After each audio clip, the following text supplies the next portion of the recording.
In Wild West lore, there is a legend that has been written about, depicted in movies, and made into a symbol of Western law enforcement.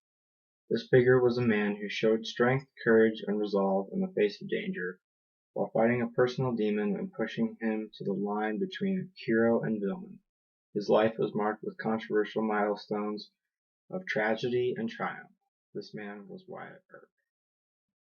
Wyatt Earp was born in Monmouth, Illinois on March 19, 1848. He was the third of Nicholas and Virginia Earp's 5 sons. In youth, Wyatt was tied to a local brothel in Peoria.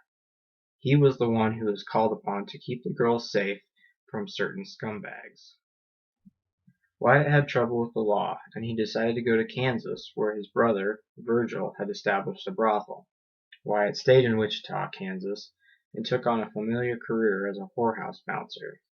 The constant barrage of drunk cowboys forced Wyatt to show his physicality on a daily basis.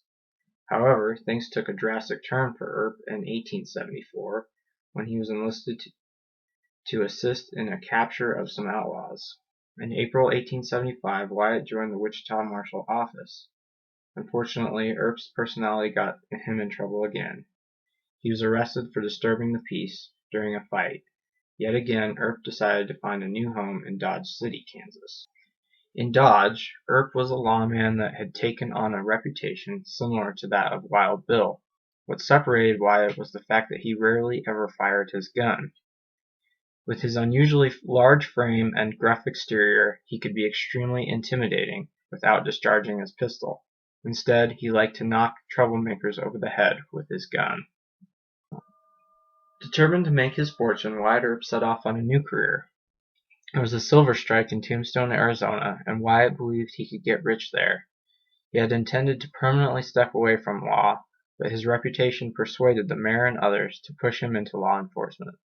Tombstone was a complex city that had several unique features. It was a town established as a silver mining town.